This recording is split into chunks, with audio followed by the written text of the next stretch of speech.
this is the question, this is the answer as best of my abilities, and I will add links to the more detailed explanations. Let us see. The diffraction grating and the single slit experiment derivation both use parallel rays coming from the slit grating and reaching the screen at a single point, yet the equations are different. Compare distance between adjacent rays at the slit. In the single slit experiment, an adjacent ray is passing through the grating. That is the first thing. So this is the single slit hyperphysics and explanation that is given in this thing here. It's good.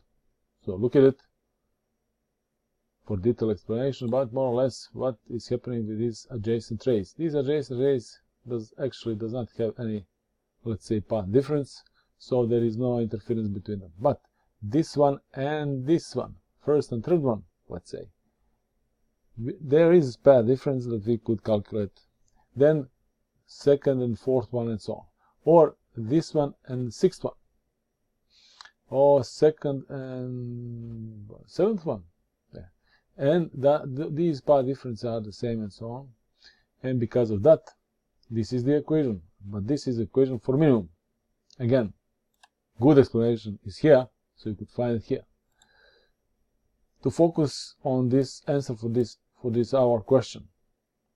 What is the compare distance between the adjacent ray in single slit and in double slit? So compare distance between the adjacent ray. What to compare distance between this one and this one? Distance is the same.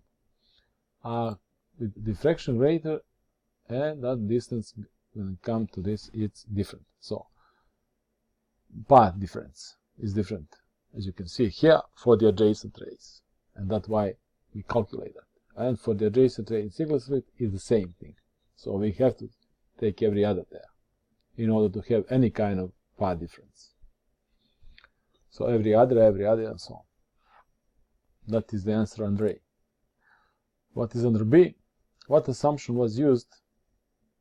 Well, let us read what I answered here. Adjacent rays in single slit experiment are almost completely identical. There are no real path difference, and therefore we cannot talk about interference of them. Okay, in other words, they are treated as one ray. We can use every second, every fourth in order to discuss their respective path difference and interference. In grating, there are path difference for every adjacent ray. Furthermore, the path difference is identical for every adjacent ray. So when you have grating, path difference between the ray that comes from here and from here is the same as path difference that comes from here, and it's the same that comes from here and from here. But in a single slit, there is absolutely no, let's say, path difference between the adjacent ones. So we have to take another into account, because they are very, very close. That's why. Okay. Under B, what assumption was used to derive single slit interference that does not hold for the diffraction grating? Hole size is comparable to the wavelength of the light single slit experiment, but slightly larger. You could see the assignment 465 for more details about this. Size of the hole does not figure in the equation for the diffraction grating, but distance between them does. Now this, I just add this. This could or could not be true. So take it with reserve, this part of this statement, or leave your comment. Okay, let us see what is the hole size.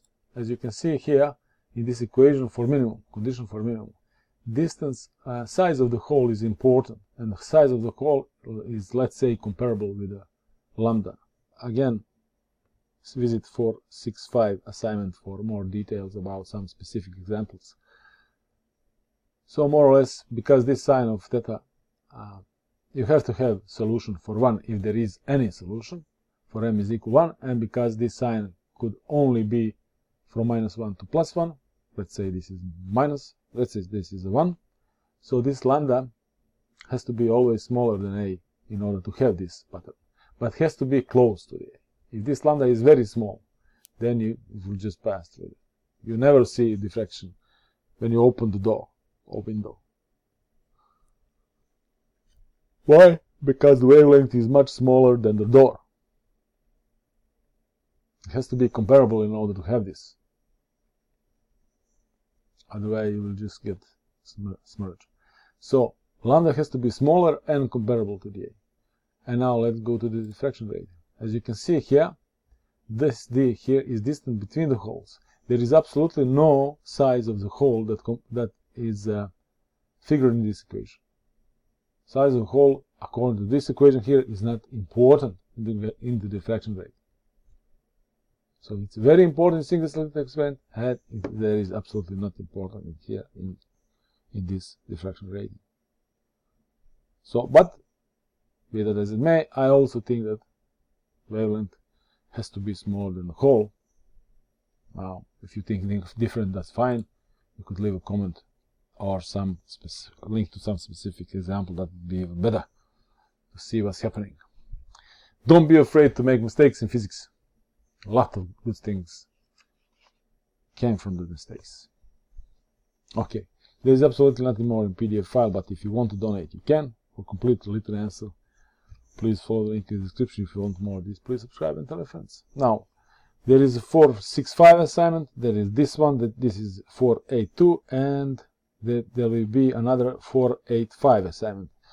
All of them are very similar, so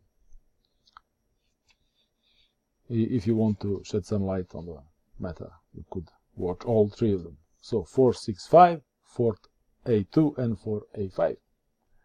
Thank you. Bye.